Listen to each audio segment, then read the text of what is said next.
Cheers. Welcome to 996 The Howl. Before they initiate, this is an unedited YouTube vlog discussing everything Arizona Coyotes. That was the playoffs, boys and girls. That was such an incredible feeling game, and just an incredible feeling in general. Just seeing these players play their first playoff game, seeing Dvorak and Keller scores was so unbelievable for me to see finally. I'm really proud of how this team came out of the gate. I couldn't have asked for anything more. That was an amazing first period, and I don't know what talk it's. I don't know if the players even wanted to play that exhibition game against Vegas because they didn't show up. I didn't even make a video because if they didn't show up, I wasn't going to show up.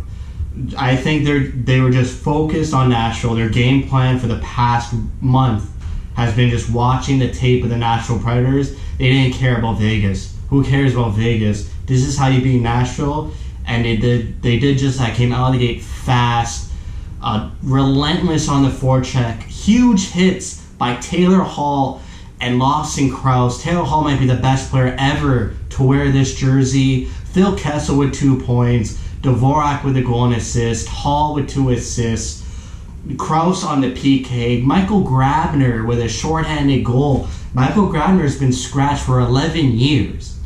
I mean, this guy's been scratched for like the last 15, 20 games in the Coyotes. There is even talks that he wouldn't even return to the Coyotes in this qualifying round. But man, I mean, everything went right for this team. Kemper played amazing. A solid goaltender, calming presence, so calm. It just shows how Kemper's injury really was a factor in the Coyotes trailing off in the regular season. They couldn't rely on Ranta or Hill. Just Kemper, for some reason, is just the glue for this team. Even early on, the first 3 minutes, the Predators put on some pressure, and Kemper had to stop it and just control the game. It took about 5 minutes for the Coyotes to really get going, get that first power play, get that goal, that fluky goal. And then from then on, I was really proud of the Coyotes. Obviously, the Nashville Predators came out hard in the third. Way too many penalties taken by the Coyotes. Even the Predators, too. I felt like this was a poorly refed game. I mean, for a playoff game, way too many penalties. Playoff games shouldn't be determined based on power plays. I mean, let the teams play. It's a man's game. There's going to be hitting. The black and white calls, obviously, you got to call them. Too many men, delay of game, you got to call those. But some of the trips, some of the interferences could have went, uncalled for both teams. I'm not just saying the Coyotes penalties were uncalled for. Even some of the Predators penalties could have not been called for a much, seamless game. But just really proud of the Coyotes. They're up 1-0. They need to win 2 more games. They have a back-to-back Tuesday and Wednesday. Some of the players I would like to step up a little bit more are Garland, Hayden, and Soderberg. Hayden didn't look out of place at all, which is great. That's all. He's only there because Nick Schmaltz is injured, which obviously the Coyotes always have injuries. But Hayden didn't look comfortable. He was centerman. He would win some faceoffs. He was on the second power play unit. Didn't look out of place. Soderberg, I would have liked to see more from him, more of a net front presence. And then Connor Garland, he was taking off that top line, which when I saw these lines before the game, and I was appalled that Connor Garland wasn't on the first line. But Kessel and Hall and Dvorak were on fire. Kessel had probably one of his best games in a Coyotes jersey, other than that other game against Nashville where he scored his first 2 goals as a Coyote, their first meeting in October. But man, great top line, just great. Keller looked great. Stepan was a bit quiet, but he's more there defensively and on the penalty kill. The defense was solid. Osterley didn't look out of place at all. He looked like he deserved to be on an NHL playoff team. Barely heard his name, which is what you want for like a 6th, 7th D man. You don't want to hear his name too much, because if you start hearing his name, that means he's making mistakes. So yeah, I thought the Coyotes played great. They really gave Saros a run for his money.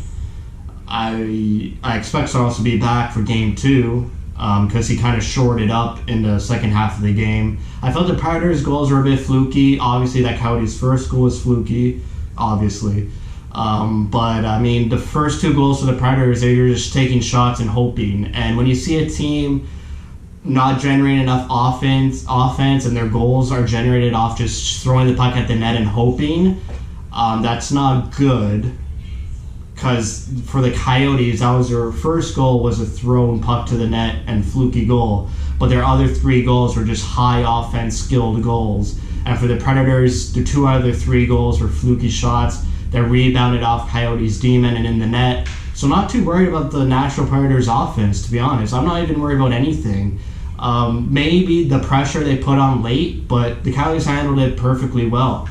I just think the Coyotes need to work on being disciplined. They took way too many penalties against Vegas, too many penalties in this game, and everything else was clicking. The offense needs to be potent. The only way the Coyotes win this series and the only way the Coyotes go far is if their offense plays exactly like this. They have the confidence. Their skilled players have got points, multi-points. Kessel's got 2 points. Hall's got 2 points. Dvorak 2 points. Keller's got a goal. That is so much confidence.